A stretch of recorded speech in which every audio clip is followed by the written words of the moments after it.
Hello everybody, good morning. Today I am Prince sir. तो finally आज की class में हम लोग पढ़ेंगे केमिस्ट्री के चैप्टर नंबर 5, जो कि आज की क्लास धमाकेदार होने वाली है। तो जल्दी जल्दी आप लोग जुड़िए इस क्लास में। आज डेट है 22 तारीख 9 महीना 2025। पहले नंबर तो आप लोग जाकर टारगेट स्टडी बोर्ड को जाकर सब्सक्राइब करिए। उसके बाद जो भी डाउट हुए इस नंबर पर आप लोग कॉल कर लीजिए 62 035 66 958। अगर नोट से डाउट है या सवाल से, यानी मैथ के सवाल हो या अन्य सब्जेक्ट के, तो आप लोग जितना भी डाउट है इस नंबर पर आप लोग कॉल करिए और अपना डाउट क्लियर कर सकते हैं। हम लोग 24 घंटा आप लोग के लिए उपलब्ध है। तो चलिए आज की क्लास हम लोग कुछ देर में स्टार्ट करते हैं।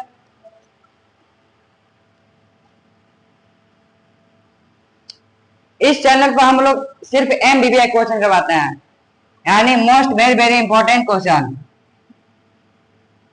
MBBI most very very important question हम लोग करवाते हैं, ठीक ना। तो आप लोग इस चैनल पर जुड़ के अपना भविष्य को साकार बना सकते हैं, ठीक ना। यानी कर सकते हैं कि 500 में, यानी आप लोग का एग्जाम 500 नंबर का है। यानी एक इंग्लिश होता है जो कि 100 नंबर का होता है, एक कंपलसरी 10 के लिए नहीं होता।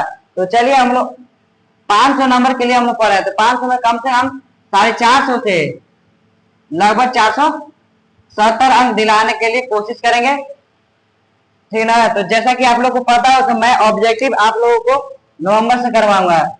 इससे पहले हम लोग नवंबर के फर्स्ट वीक तक सारे सब्जेक्ट को खत्म करना है। यानी चैप्टर का नाम है तत्वों का आवर्त वर्गीकरण। चैप्टर नंबर 5 जिसका नाम है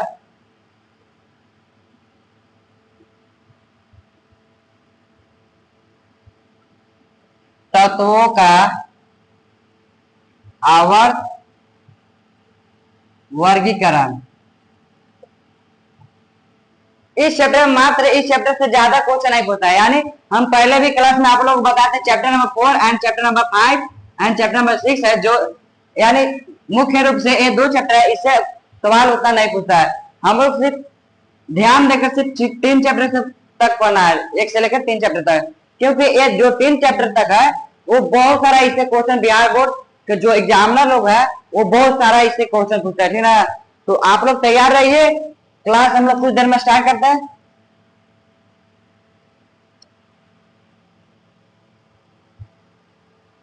चलिए आप लोगों के लिए फर्स्ट क्वेश्चन आने वाले हैं, जो कि बिहार बोर्ड में पूछा गया क्वेश्चन है, जिसका नाम है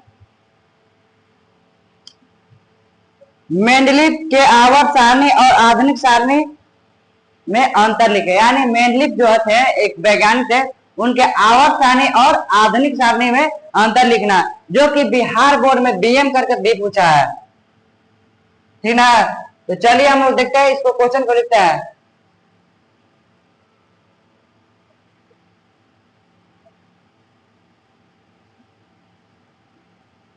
मेंडलीव की आवर्त सारणी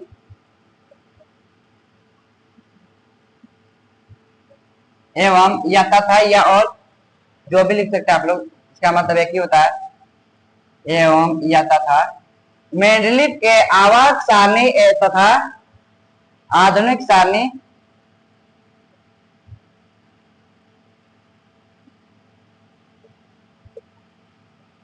में अंतर लिखे, अंतर लिखे। एंड सेकेंड क्वेश्चन का नाम है मेंडलीव ने अपनी आवर्त सारणी तैयार करने के लिए कौन कौन सा मापदंड अपनाए थे, जो कि इन्हीं से रिलेटेड क्वेश्चन है। मेंडलीव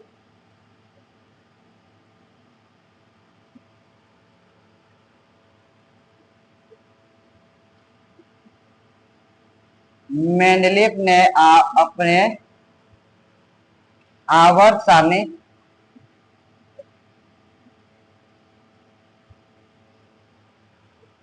तैयार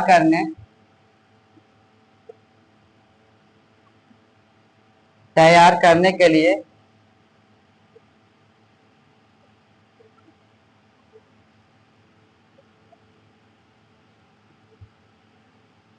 कौन सा मापदंड अपनाया? जो कि बिहार बोर्ड में 2018 में क्वेश्चन पूछा हुआ है। मापदंड अपनाया है।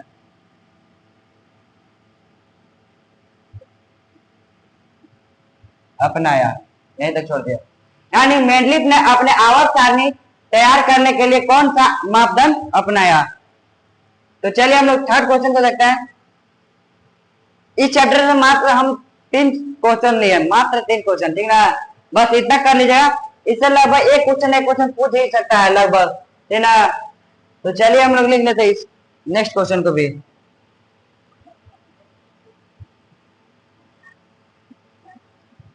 आवर्त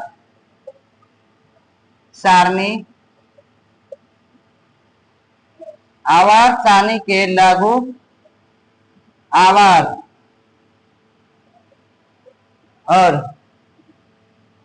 और यथा था, जो कि बताए पहले ही, एक है होता है, और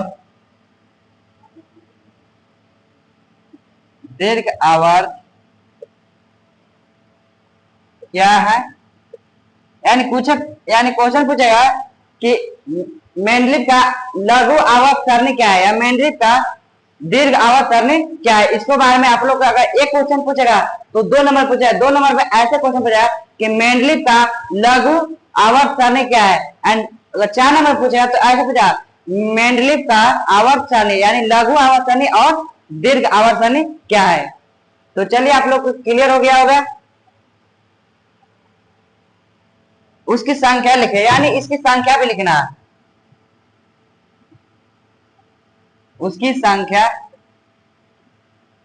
लिखे। बस इस चैप्टर से हम लोग को सिर्फ 3 क्वेश्चन करना, बस 3 क्वेश्चन, ठीक ना? तो आप लोग इतना क्वेश्चन कर लीजिएगा। और केमिस्ट्री की आज क्लास चैप्टर यानी कह सकता है कि फुल चैप्टर द एंड हो गया।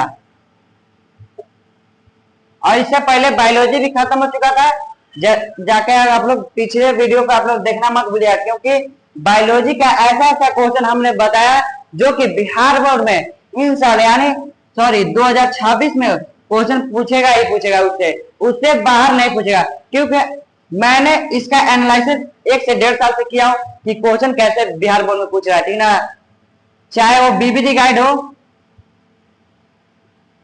या अन्य क्वेश्चन बैंक, यानी जैसे गोल्डन का क्वेश्चन बैंक होता है, या अन्य बुक जैसे भारतीय भवन बुक होता है, एनसीईआरटी होता है और आलोक का होता है, जितना भी बुक है मैंने सारा को एनालिसिस किया और क्वेश्चन देखा कि हाँ लगा कि मुझे ठीक ठाक एक क्वेश्चन पूछेगा बिहार बोर्ड में।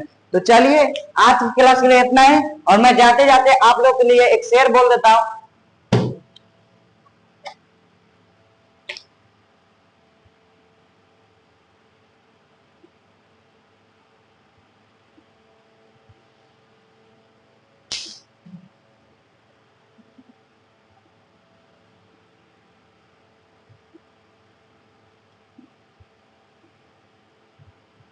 In India, some people don't follow the traffic rules but must stop themselves or their vehicle while a car cross its path।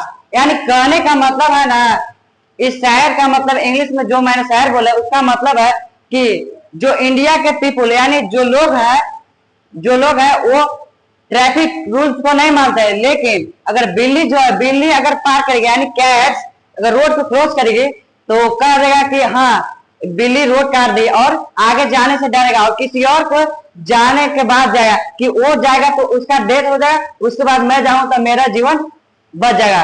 तो इंडिया के लोग अपने मतलबी होते हैं, ठीक ना? तो इस शहर का मतलब यही हुआ। तो चलिए आज की क्लास इतना है, तो आप लोग इतना क्लास को कर लीजिए। जय हिंद, जय भारत।